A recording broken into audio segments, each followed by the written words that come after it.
Dear students, in the module 5, that is radio resource management and mobility management, today we will see the topic as intercell interference coordination, and this intercell interference coordination is abbreviated as ICI. Okay. First we will see the cause. It is nothing but how this intercell interference is caused and what are the reasons for this. We will see one by one. So the user equipment suffers by intercell interference coordination, and this intercell interference coordination cause because of frequency reuse happening in the other cells. So by design, the conventional cellular network limited the interference, but in this case it is possible to increase the spectrum efficiency by lowering the frequency reuse concept. So to reach the target of spectrum efficiency, long-term evolution move to universal frequency reuse. So the frequency reuse in the sense that is the same spectrum will be reused in each cell. Okay, we know that cell will be in the type of hexagonal. Each cell is having a base station, so the same spectrum is reused by the same cell, each cell, and this frequency reuse will cause high level of ICA for user equipment at cell edge.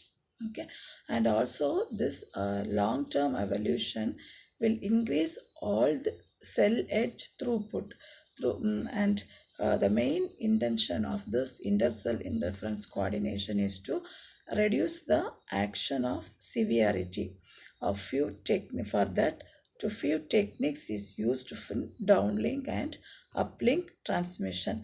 Now we will see the downlink ICA. Okay, so what will happen in the downlink ICA? So in the downlink ICA, we are categorizing this intercell interference coordination into three, that is ICA randomization, ICA cancellation, and ICA coordination or avoidance. Okay, first we will see ICA randomization. That is nothing but in the modulation process of downlink as well as in the uplink, we have discussed that after the channel coding, the scrambling process is used. Okay, so this scrambling will happen with a code word with a pseudo random sequence.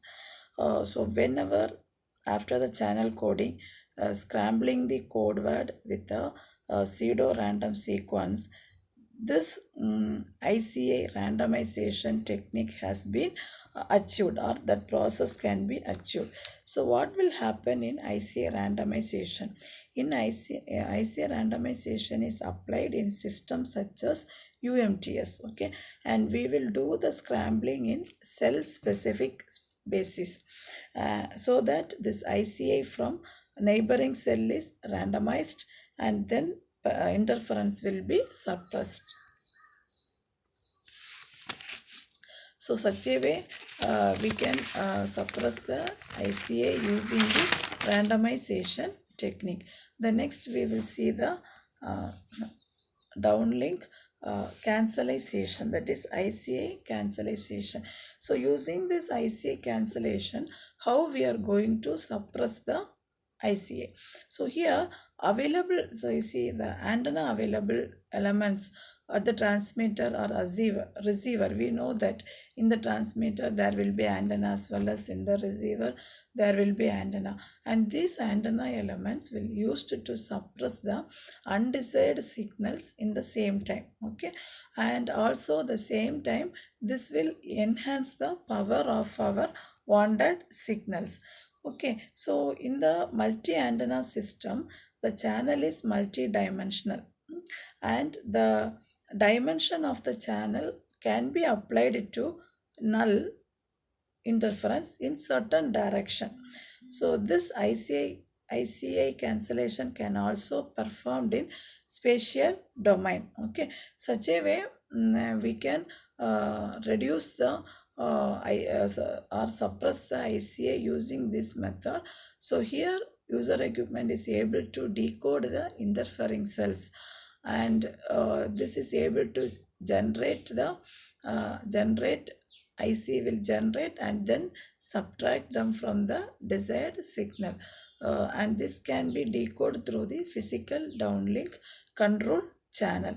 The next we will see about ICI coordination technique or avoidance technique. So how this using this technique, how the ICA is get suppressed, that we wanted to see here.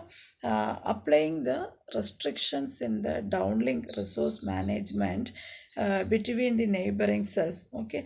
And also another way, restrictions can be done on time or frequency resources, or also in the form of transmit power used at each E node B, okay. And here this ICI coordination and avoidance are in two states, that we can say it as static states, or as well as non-static states. First we will see the static state of the intercell coordination. Here in static ICA coordination, sorry, here this is the slide. Here mainly what is happening, cell planning process will happen, and this cell planning process does not require any reconfiguration, okay. So here we will call static fractional reuse, that is nothing but FFR. Here what we are doing, first we will do cell planning process, followed by that we will do so during the cell planning process it does not require any E node B signaling. But if we come to the semi-static, okay, if we come to the semi-static of ICI coordination, here we required lot of reconfiguration on time scale of the order of seconds, okay. And here we can see some of the reconfigurations, such as inter E node B communication, then X2 interface. So this interference exchanged between the neighboring E node base stations or E node Bs can be, transmission power can be done. So by using all this we can suppress the intercell interference coordination. Then followed by this we will see the coordinated multi-point transmission. So why we wanted to go for this coordinated multi-point transmission, in the sense that is to improve the cell edge performance, and we are using the technology called COM transmission, that is coordinated multi-point transmission, that is abbreviated as COMB transmission as well as reception. So there is a coordination among the multiple geographically separated transmission points, okay. If you have analyzed with this multiple input and multiple outputs, we are using a number of antennas for 4 antenna ports, then 2 antenna ports we have discussed. So with the basics of that we can say that there is a coordination of multiple geographical separated transmission points, and this coordinated multi-point transmission is used with the joint transmission. So this joint transmission can eliminate all the ICI and transfer the cellular network. So I hope that we got an idea how the ICI is get eliminated or get reduced in the downlink. The same way, 3 types of categorization, that is ICA randomization, ICA cancellation, uplink power control is used in the uplink is also. But in the case of ICA randomization, in the uplink, prior to the modulation we will use the scrambling method, but in the uplink we will use the user equipment specific scrambling, okay, because ICA will comes from multiple user equipments in the neighboring cells. And if we come to the cancellation, here the E node B has higher computational capability because we are using more antenna elements.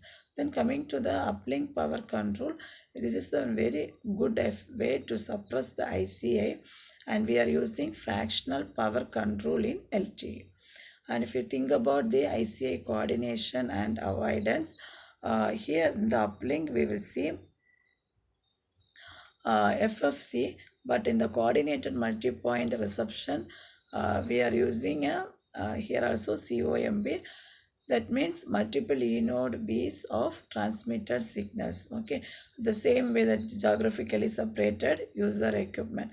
Here, coordinated intercell scheduling can be applied to control ICA, which will have more impact on the radio interface specifications. So now we have discussed the how the ICA is going to be get eliminated in the uplink and downlink, and also we have discussed about the technique of coordinated multi-point reception.